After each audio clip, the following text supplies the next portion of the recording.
확실히 비정상적이에요. 이제부터는 진짜 하락이다. 앞으로 다가올 기회조차 이번하고 똑같이 놓치는 겁니다.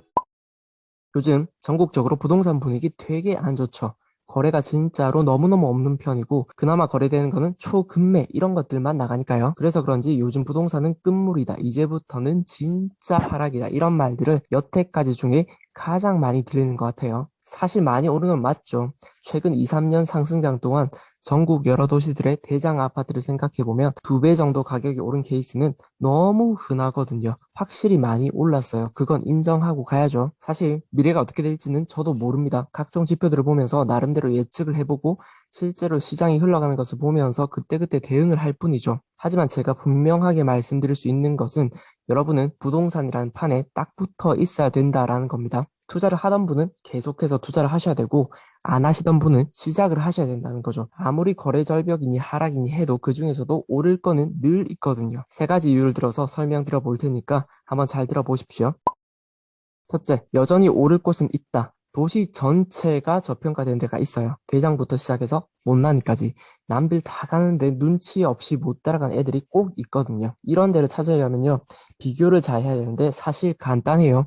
인구, 일자리 수준이 비슷하고 과거 가격을 보면은 옛날에는 비등비등 했는데 지금은 지나치게 뒤처진 도시들이 딱 눈에 띄거든요. 요즘은 지방 도시 중에 인구가 30만 언저리다. 그러면 보통 33평 대장이 6억은 넘습니다. 거의 다 그래요. 그런데 이 정도 체급인데 대장이 4억, 5억 한다. 자세한 사항을 봐야겠지만 이 정도 가격이면 충분히 안전마진이 있는 거거든요. 대장이 저평가면 그 밑에 있는 애들은 당연히 갈 길이 남아 있는 거고요. 싸기 때문에 오를 수밖에 없는 곳들을 찾으면 되는 겁니다. 경상도, 전라도, 충청도 지역별로 다 있어요. 그리고 다주택자는 재개발. 이거는 현재 사용 가치가 없고 진행이 오래 걸리는 단점이 있는데 사실 그것 때문에 전부 다 저평가예요. 예를 들어 지금 이 재개발되는 썩다리 주택을 사면은 나중에 지어지는 새 아파트를 5억에 사는 격인데 바로 옆에 아파트가 현재 이미 7억이거든요. 그러면 부동산 경기가 좀 부침이 있어도 이미 2억을 벌고 시작하는 투자잖아요. 얼마나 안전하고 쉬워요. 진행 중에 엎어지지만 않는다면 확실하게 벌고 시작한 투자인 거죠. 그리고 또 재개발은 어렵습니다. 아마 처음 재개발 부동산에 가보시면 소장님 말을 30%도 못 알아들으실 거예요. 한국말인데 한국말이 아닙니다. 그래서 보통 사람들이 쉽게 건드리지를 못하는데 이게 단점인 동시에 또 장점인 거죠. 허들이 있어서 진입을 못하는 사람들이 많다는 거는 반대로 말해서 여러분들이 난해하고 골치 아픈 재개발 프로세스를 이해하고 그 판에 뛰어들면 어렵지 않게 돈을 벌 수 있다는 뜻이거든요. 세금 부분에 있어서도 다주택자한테 유리한 면이 많고요. 그리고 또 다주택이시면 지식산업센터 투자도 충분히 메리트가 있습니다. 저도 작년부터는 지산 투자를 많이 했어요. 자, 제가 방금 말씀드린 것만 해도 세 가지입니다.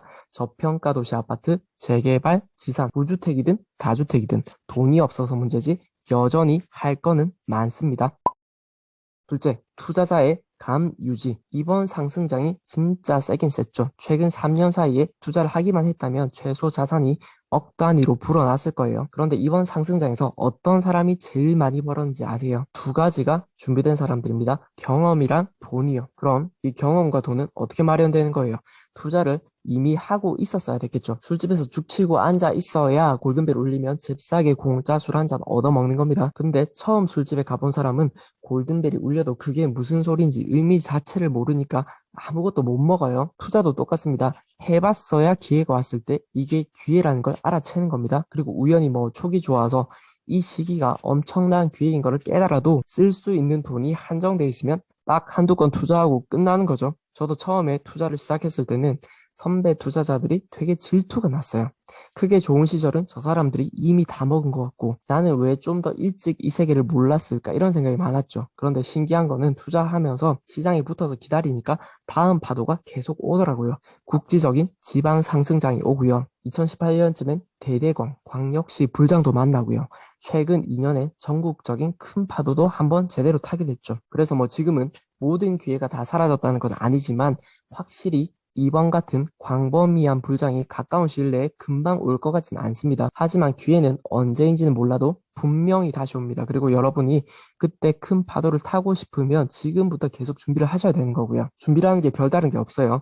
수익을 내면서 투자판에 붙어 있는 거죠. 자연스럽게 경험, 실력, 자산이 불어날 겁니다. 지금 시점에서는 부동산이고 나발이고 다 끝난 것처럼 느껴지실 수도 있지만 그렇게 생각하고 아무것도 안 하고 있으면 앞으로 다가올 기회조차 이번 하고 똑같이 놓치는 겁니다. 셋째, 이것 또한 지나가리라. 요즘 거래량이 완전히 줄었죠. 확실히 비정상적이에요. 많이 오른 이유도 있겠지만은 저는 정부에서 인위적으로 막은 게 더 크다고 봐요.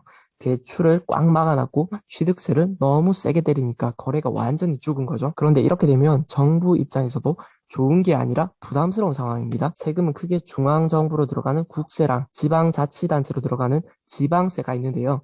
거래로 발생하는 취득세는 지방세거든요. 그런데 이렇게 거래 절벽이 계속 이어지면 지자체 입장에서 아주 중요한 세수가 확 줄어버리면서 지자체 운영이 힘들어집니다. 그것뿐만 아니라 부동산 거래와 관련된 직업군을 가진 사람들도 같이 어려워지는 거예요. 부동산 중개소, 이사, 인테리어 이런 업체들이 전부 다 영향을 받겠죠. 원래 인생이란 게 굉장히 좋은 구간, 힘든 구간을 지날 때는 이게 다인 것 같고 영원히 지속될 것 같지만 결코 그렇지가 않잖아요. 최근 몇 년간 서울은 계속해서 뜨거웠다고 생각하시는 분들이 많은데요. 자, 이거 한번 보세요. 최근 5년의 매수 매도 심리입니다. 완전히 미친년 널뛰기죠. 원래 시장의 심리라는 것은 이렇게 심하게 왔다 갔다 하는 거니까 순간순간의 분위기에 일희일비하기보다는 본질적인 물건의 저평가 여부를 판단하는 작업에 좀 더 많은 관심을 가지시면 좋겠습니다. 이런 비정상적인 거래 상황은 결국에는 상식적인 수준으로 돌아갈 테니까요. 오늘 말이 길었는데 꼭 하고 싶은 말은 언제나